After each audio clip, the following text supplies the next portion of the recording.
ચારુતર વિદ્યામંડળ સંચાલિત SM પટેલ કોલેજમાં lab આસિસ્ટન્ટની ભરતી પ્રક્રિયા વિવાદમાં સપડાઈ છે। વિદ્યાર્થી નેતા યુવરાજસિંહ જાડેજાએ આ મામલે ગંભીર આરોપો લગાવ્યા છે। 8 ફેબ્રુઆરી 2024ના રોજ જાહેરાત બહાર પાડવામાં આવી હતી। ઉમેદવારોએ 29 સપ્ટેમ્બર 2024ના રોજ પ્રિલિમ પરીક્ષા આપી હતી। 3 ઓક્ટોબર 2024ના રોજ CPT લેવામાં આવી હતી।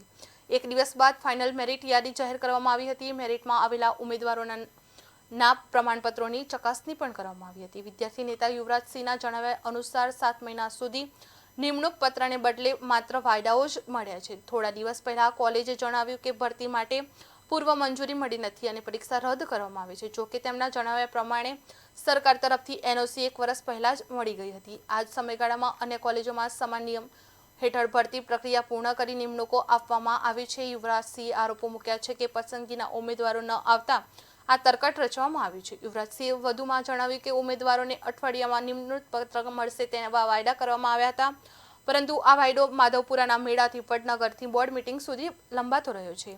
યુવરાજસિંહે આ ઘટનાને ન્યૂ ગુજરાત મોડલની નિષ્ફળતા ગણાવી હતી।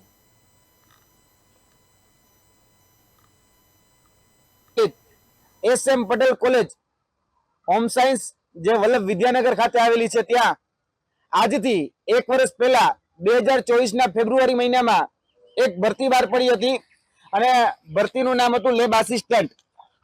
એક જગ્યા માટે આ ભરતી બહાર પડી અને એક જનરલ કેટેગરી અને ST કેટેગરીના ઉમેદવારને લેવાના હતા અને આ ભરતી જ્યારે બહાર પડી ત્યારબાદ એની NOC મળે અને NOC બાદ આ જે પરીક્ષા છે એ પરીક્ષા 9મા મહિનામાં લેવામાં આવી હતી અને આ પરીક્ષાના 2 તબક્કા હતા, પ્રિલિમિનરી અને CPT। આ પ્રિલિમિનરી અને CPT બંને પરીક્ષા લેવામાં આવી। ત્યારબાદ કહી શકાય કે એની મેરિટ યાદી જે ફાઇનલ પરિણામ આવે એના આધારે આ મેરિટ યાદી એ પ્રસિદ્ધ કરવામાં આવી।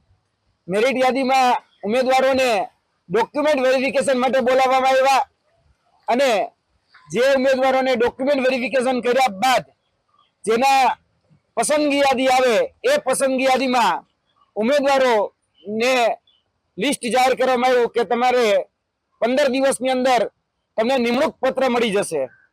પરંતુ જોવા જઈએ તો આ 15 દિવસ એ આજ દિન સુધી થયા જ નથી, કેમ કે છેલ્લા 1 વર્ષથી વિદ્યાર્થીઓને કોઈને કોઈ બહાના હેઠળ લબડાવવામાં આવે છે, ભરમાવવામાં આવે છે અને ભટકાવવામાં આવે છે। જ્યારે વિદ્યાર્થીઓ આ મુદ્દાને લઈ અને કોલેજનો સંપર્ક કરે એટલે કે સંસ્થાનો સંપર્ક કરે ત્યારે શિક્ષણ વિભાગ ઉપર દોડી બેસાડવામાં આવે છે અને શિક્ષણ વિભાગનો સંપર્ક કરે ત્યારે કોલેજ ઉપર દોડી બેસાડવામાં આવે છે। મારી સાથે વિદ્યાર્થી પણ છે જે ફર્સ્ટ રેન્ક ઉપર આ જ મેરિટમાં ઉત્તીર્ણ થયા છે અને ક્યાંક ને ક્યાંક આ ખોટી નીતિ જે છે એ ખોટી નીતિનો ભોગ આ વિદ્યાર્થી પણ બન્યા છે।